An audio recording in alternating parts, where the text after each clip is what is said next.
February 20th, 1943, north of Kasserine Pass, Tunisia.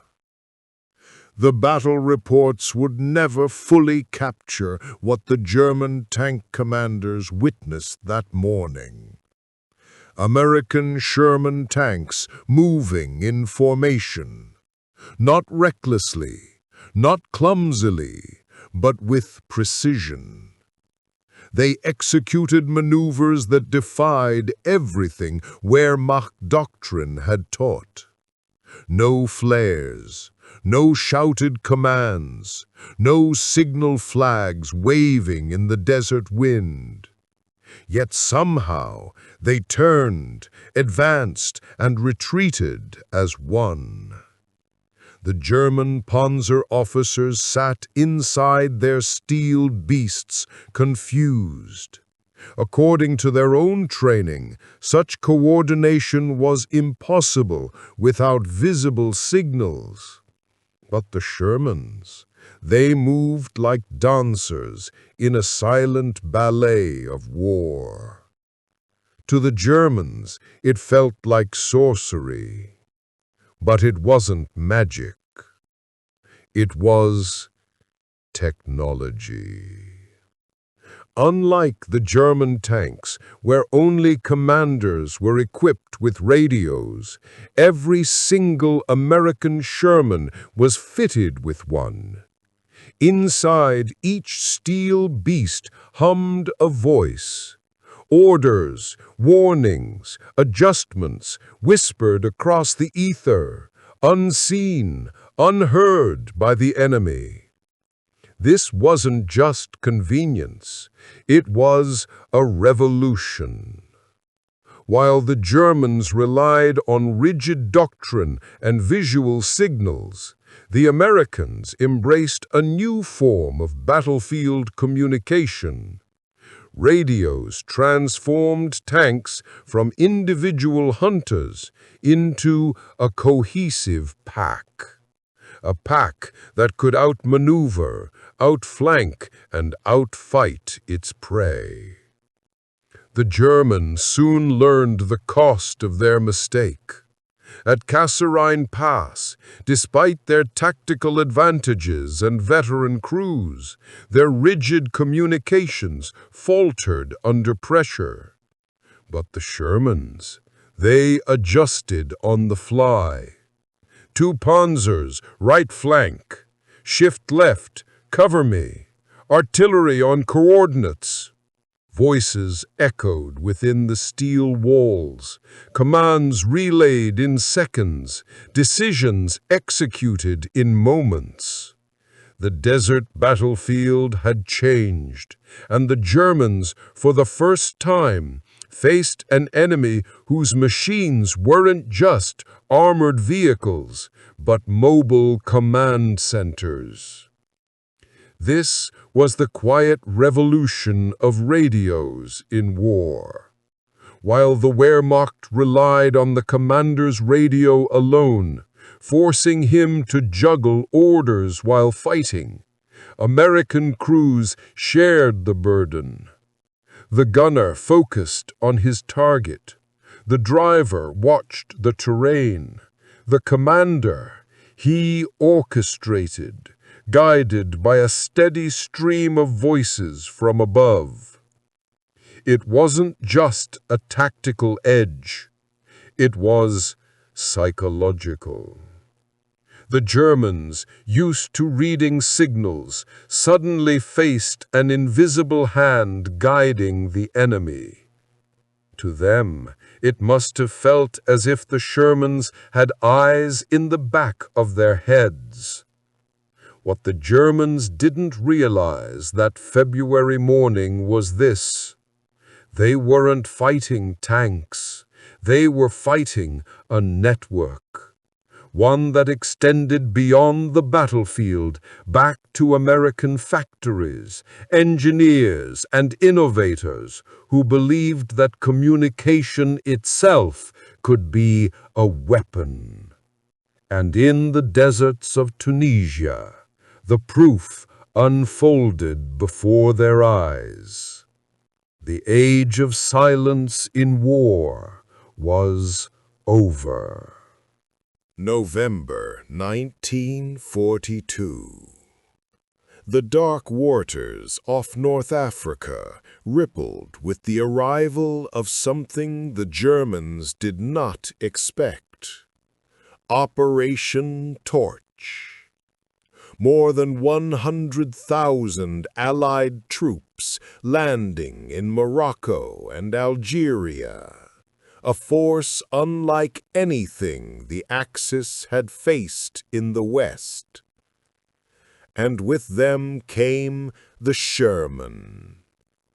Not the fastest tank, not the heaviest tank, but inside each one beat the pulse of something more important than armor or firepower. A radio. For the Germans, North Africa had always been about the clash of steel and sand. Their panzer divisions relied on discipline and visible command. But here, for the first time, the battlefield filled with tanks that seemed to whisper to each other. Advance 30 yards.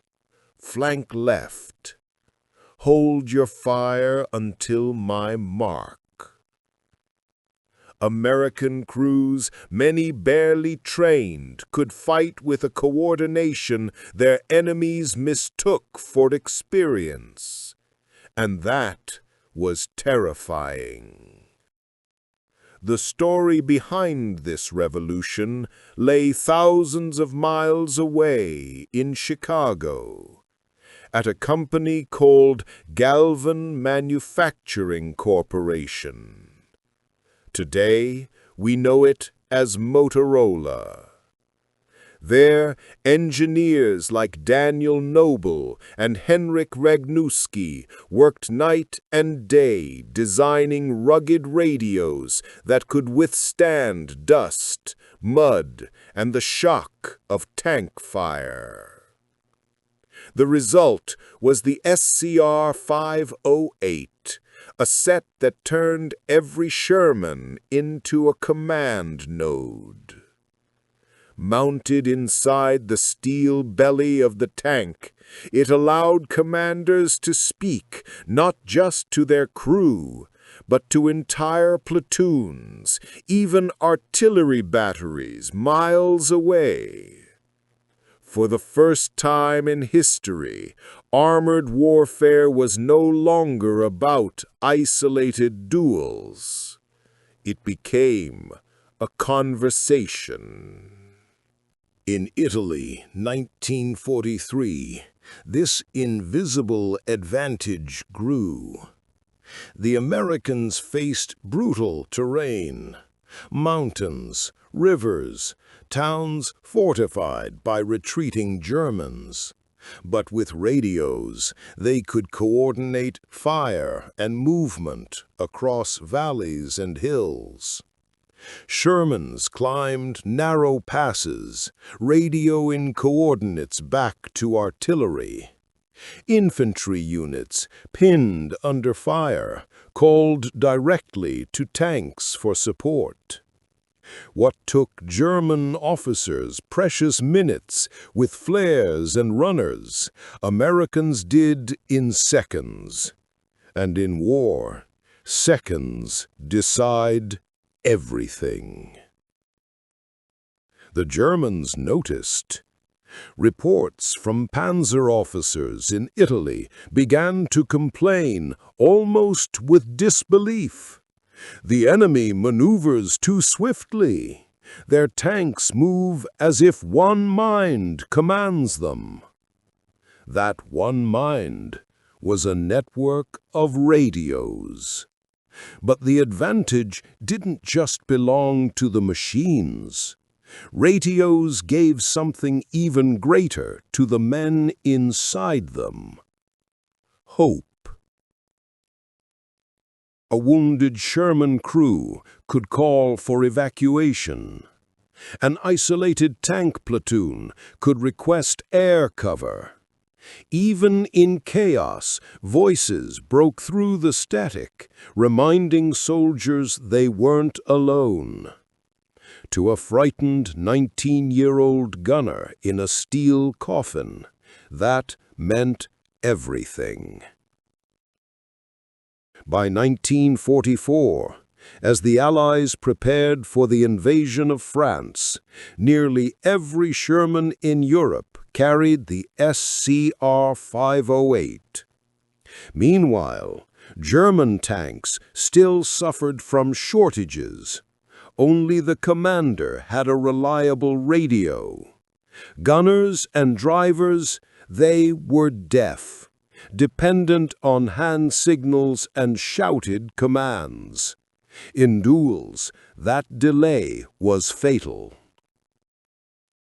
The battlefield was no longer about who fired the biggest gun, but who spoke, who heard, who acted first. And in that contest, the Americans were ready. The stage was set. From the deserts of North Africa to the mountains of Italy, the invisible weapon had proven itself. Now, across the English Channel, the greatest test awaited. The beaches of Normandy, the hedgerows of France, the storm that would break Hitler's fortress. And once again, radios would decide the outcome. June 6th, 1944. The beaches of Normandy. Steel ray waves crashed against sand fortified with mines and machine guns. The largest invasion fleet in history stood offshore, and 156,000 Allied soldiers prepared to break into Hitler's Europe. Among them were the Shermans. Rolling down landing craft ramps, their tracks splashed into surf, water rising dangerously close to their engines. Some sank, some burned, but those that reached the shore became the anchors of the beachhead. The Germans had expected chaos. They expected confusion. And at first, they were right. Smoke, explosions, men pinned against obstacles, cut down before they reached dry sand. But then, something remarkable happened. Through the static of radios inside those Shermans came calm, clear voices. Gun 1, suppress that bunker. Platoon, advance 10 yards on my mark. Infantry, stay tight to our right flank, we'll cover you. Tanks and infantry, moving together as one. That was the difference. The Germans had panzer divisions with thicker armor, deadlier guns, but their communications lagged. Orders filtered slowly from command posts, delayed by broken wires or runners cut down in the sand. By the time a German unit reacted, the Shermans had already shifted, already flanked, already broken through. It wasn't brute force that won Normandy's beaches. It was coordination. It was the invisible web of radios. But Normandy wasn't just beaches. Once inland, the Allies faced a nightmare the Germans had been preparing for months. the hedgerows of Normandy. Ancient earth walls topped with thick brush, sometimes taller than a tank, a perfect fortress for defenders. Each field became a deadly box. Each corner could hide a Panzerfaust, a machine gun, or worse, a Tiger tank waiting in ambush. American soldiers called it a green hell. And yet, once again, radios made the difference. Sherman platoons learned to fight hedgerow to hedgerow, tank commanders speaking constantly into microphones. Infantry ready? Good. Gunner, HE round at that corner. Left track forward. Pivot on me. Pivot. Now, break through. Behind them, artillery officers listened in by the second. Above, pilots received coordinates relayed straight from tank radios. The battlefield became a synchronized orchestra of steel. The Germans noticed, and they hated it. Captured reports revealed their frustration. The Americans move with unnatural coordination. Their artillery responds before we can shift position. Their tanks appear suddenly where we did not expect them. To the Germans, it seemed like witchcraft. But it wasn't magic. It was Motorola. It was the SCR 508 whispering commands across fields of death. Then came Operation Cobra, late July 1944. After weeks of bloody hedgerow fighting, the Americans unleashed a storm. 3,000 Allied aircraft bombarded German positions near Saint-Lô, turning fields into firestorms. When the smoke cleared, Sherman tanks advanced, not blindly, but in perfect coordination, radioing through the haze, maneuvering past wrecks, exploiting every gap. What had been a stalemate broke open. German lines collapsed. Panzer divisions reeled back in retreat. The Americans poured through, not in trickles, but in floods. What followed stunned the world. Within weeks, the Allied forces broke out of Normandy, liberated Paris, and drove the Germans back across France.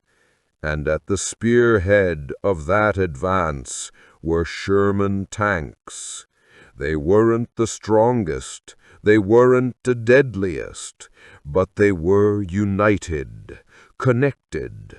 Every turret, every platoon, every battalion, tied together by invisible threads of radio waves. And those threads strangled Hitler's war machine. December 1944. The Ardennes Forest. Snow. Silence. And then thunder. Hitler's last gamble had begun, the Battle of the Bulge. 250,000 German troops supported by tanks, artillery, and the last reserves of the Luftwaffe smashed into thin American lines. Fog cloaked the battlefield. Temperatures plummeted below 10 degrees Fahrenheit. And in that frozen chaos, radios became the thread that held America's defense together. The Germans struck with surprise and fury.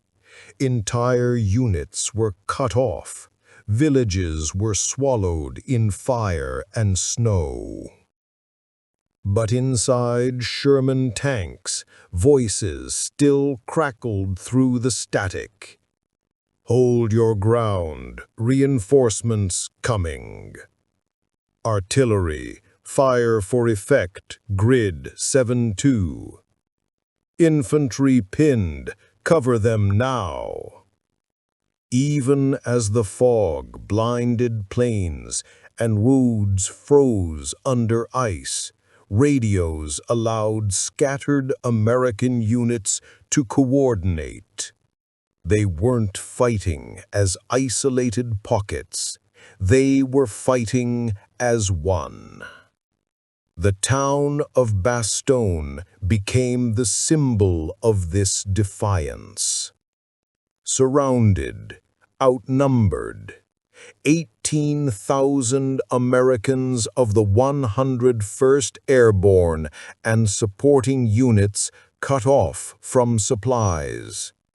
The Germans demanded surrender, and General Anthony McAuliffe answered with a single word: nuts.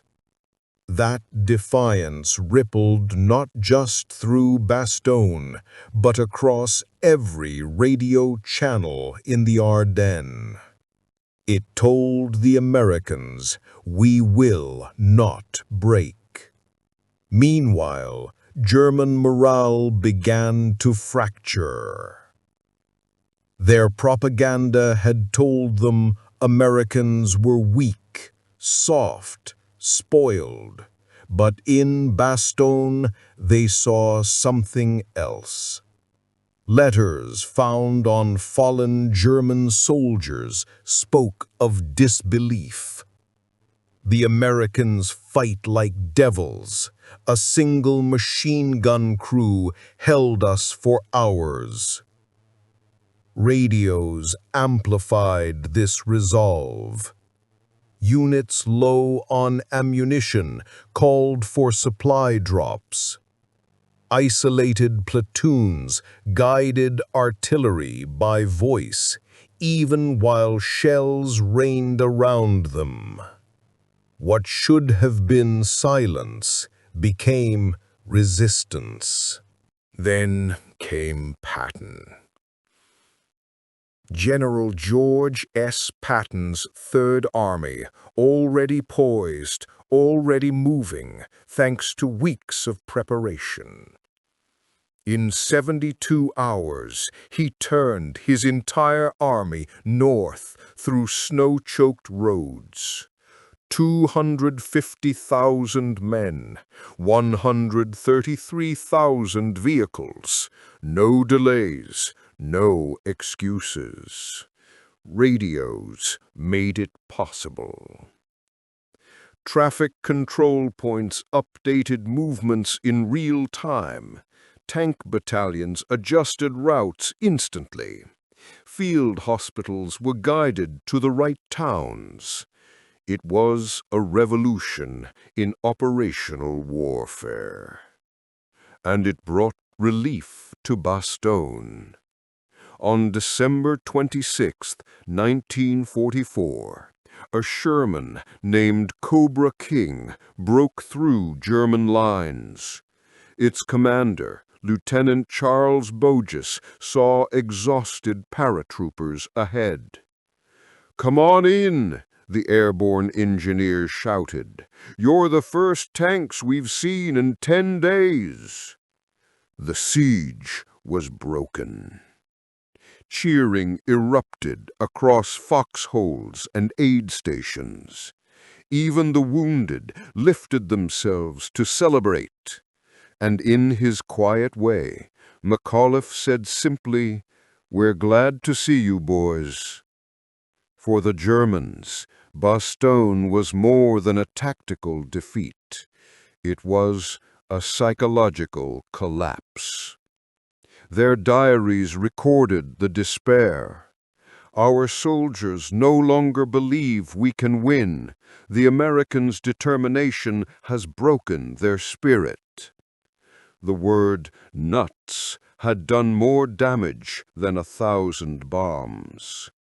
And the radios that kept American units alive had turned what should have been disaster into legend. By January 1945, Hitler's grand offensive lay in ruins. Germany had lost tanks, aircraft, and more than 80,000 men, resources it could never replace. The Americans, bloodied but unbowed, still had fresh divisions arriving every week. The path to Berlin was now open. January 1945. The Ardennes had been saved, but the war was not over. Germany was retreating, yet still dangerous. Cities burned, bridges collapsed, and every mile forward meant another bloody fight. For the Americans, radios became more vital than ever.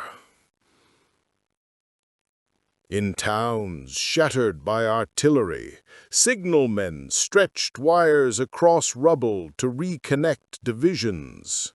On the banks of the Rhine, engineers guided pontoon bridges into place using radios under sniper fire. In the air, bombers coordinated 1,000-plane raids, their voices steady as they unleashed fire on German industry. March 1945. The Rhine River. The last natural barrier into the German heartland. The Germans blew every bridge they could, except one. At Remagen, a lone railway bridge still stood, and American troops seized it in a daring rush. Radios buzzed with urgent commands. "Hold the bridge! Reinforcements moving now! Bring up the tanks!" For 10 days, the bridge withstood bombs, artillery, even frogmen swimming with explosives. And though it finally collapsed, it no longer mattered. The Allies had crossed the Rhine. Germany's heart lay exposed. April 1945. American radios carried messages of liberation. Paris is free. Cologne is ours. Camps discovered. Thousands starving, crying, thanking us. Soldiers wept as they called in medics and supplies for survivors of concentration camps. The world finally began to see the true face of Nazi horror. And then, Berlin. Though the Soviets closed in from the east, American radios still hummed with orders across Germany. Prisoners surrendering by the thousands, columns of refugees, bridges packed with civilians waving white cloths. The war was ending. May 7th, 1945. Reims, France.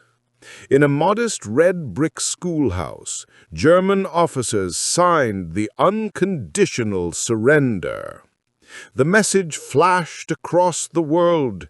Radios carried it into homes, factories, farms. The war in Europe is over. And in that moment, silence. For the first time in 6 years, silence felt like peace. And that, my friends, was the story of how radios carried voices of courage, defiance, and victory through the darkest war in history. If you felt the chills of Bastogne, if you could almost hear the crackle of those radios in the frozen night, then you've walked a little closer to history with me today. Thank you for listening, for remembering, and for keeping these stories alive. And hey, if you enjoyed this journey, please don't forget to subscribe to the channel. Give it a like, and maybe share it with someone who loves history as much as you do. Every click helps me keep telling these stories, stories that deserve never to be forgotten. Until next time, stay curious, stay kind, and keep the echoes of history alive.